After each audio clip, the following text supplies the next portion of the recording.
complexo de Édipo, né? Falar sobre o complexo de Édipo. É um ponto da experiência da criança, experiência psicossexual, né, da criança, que é inevitável, não tem como escapar desse ponto. A sexualidade infantil vai levando ao envolvimento com as figuras amáveis, né, digamos assim, interessantes para essa sexualidade infantil. E as figuras interessantes para essa sexualidade infantil são a mãe, o pai, os irmãos, né, e as pessoas próximas que estão convivendo com a criança. Tá? Então, como a criança tem, além, né, da parte cognitiva, ela tem a parte afetiva, e essa parte afetiva tem a sexualidade no meio ali. Isso vai se expressar nas relações e é inevitável que chegue nessa configuração, eu chamo de arapuca psíquica, né? Que essa arapuca psíquica seja instalada na cabeça das crianças pela ação da sua sexualidade infantil. Ou, mais completamente falando, não é só a sexualidade infantil, não é só a questão da sexualidade incestuosa, né, do incesto sexual.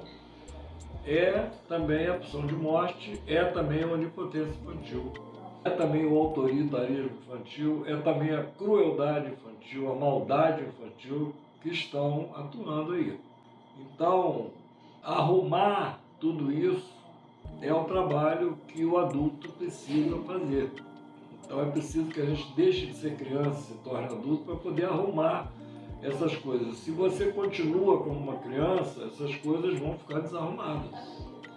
A criança não tem condição de ter essas coisas arrumadas. O complexo de Édipo está desarrumado para uma criança ou para uma mente primitiva. Ah, mas eu já ouvi aí também dizendo que então se a pessoa é neurótica, psicótica ou perversa, ela é uma pessoa regredida antes de tudo, ela tem que estar numa regressão, então ela não é adulto, né? Então logo ela é uma criança, ou é um adolescente, né? Sim, uma pessoa que está congelada numa perversão, numa psicose, numa neurose, ela é antes de tudo uma criança. O senhor está dizendo que um pedófilo, por exemplo, é uma criança? É exatamente isso que eu estou dizendo. Se ele fosse um adulto, ele não seria um pedófilo. E se ele é um pedófilo, ele não pode ser um adulto. Um adulto jamais vai ser um pedófilo. Um pedófilo jamais vai ser adulto. É aquilo que está lá em 1905. A perversão está no lugar da sanidade mental. E a sanidade mental está no lugar da perversão. Mas e a neurose? A neurose é o negativo da perversão. Então, a sanidade mental está no lugar da neurose também.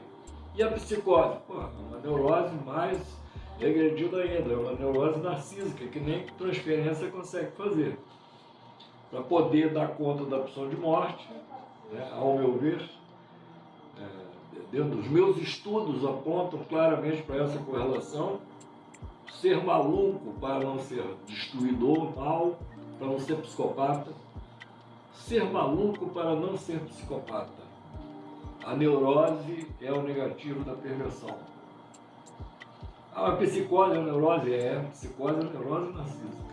Então, psicose, ela é ponto-chave do desenvolvimento da humanidade. É graças a esse movimento de retorno da pulsão ego descrito por Freud já em 1914, 1915, 1924, 1925, os dois textos, a perda da realidade na neurose da psicose, neurose psicose.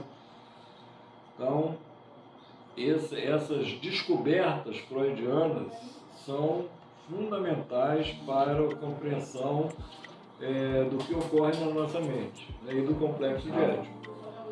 E se esse complexo de Édipo não é resolvido adequadamente, a criança fica criança, ela deixa de ser possível para ela retomar o desenvolvimento que ela levaria à maturidade psíquica. Tá? Então, o complexo de Édipo é a estação central que separa as crianças dos adultos. Resolveu o complexo de Édipo? É um adulto. não resolveu o complexo de Édipo, é uma criança. E um perverso não resolveu o complexo de Édipo. E um neurótico não resolveu o complexo de Édipo. E um psicótico não resolveu o complexo de Édipo. E um autista, nem sonhar, nem sonhar. É uma condição de resolver coisa nenhuma. Nem relacionamento com a mãe ele tem. Ele se relaciona com o corpo dele e com as funções do corpo dele. Fantasias a respeito das funções do corpo dele. Como muito bem definiu Dustin, os objetos autísticos. Além dos objetos sensacionais, ainda tem os objetos autísticos. Então, esse desenvolvimento que passa por objetos autísticos, objetos sensacionais, objetos internos, objetos externos, né?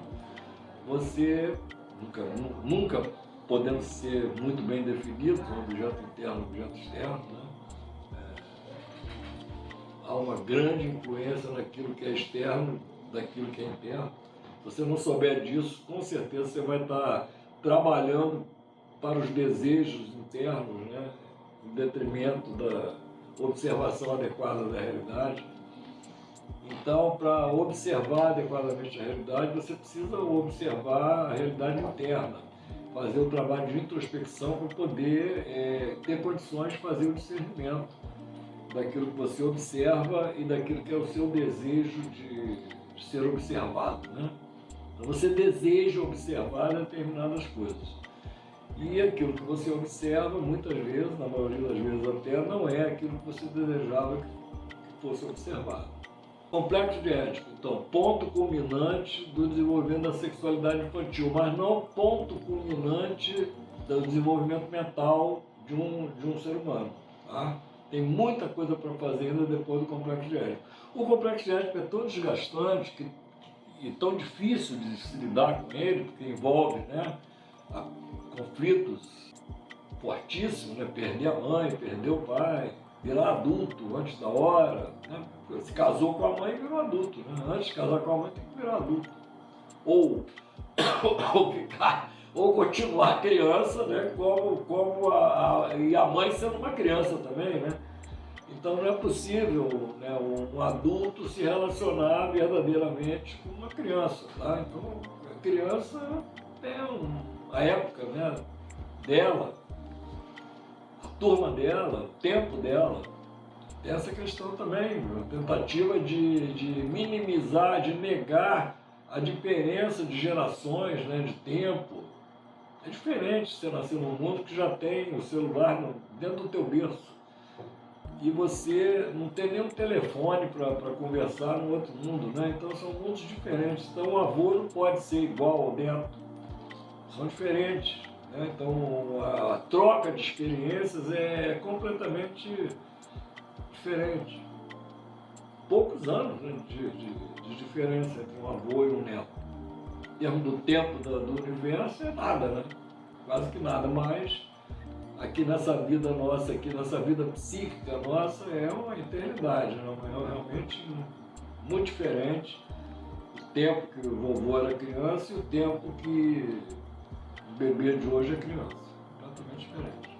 Então o complexo de Édipo é uma arapuca psíquica inevitável, criada pela sexualidade infantil, que carrega consigo também outras forças que ainda estão muito mal delineadas, mesmo até por Freud, pela psicanálise, mas que é graças à psicanálise de Freud que nós podemos ter chance, né, digamos assim, de evoluir na solução do complexo de Édipo e, consequentemente, na aquisição da maturidade psíquica do adulto que é necessária simplesmente para a sobrevivência da espécie humana.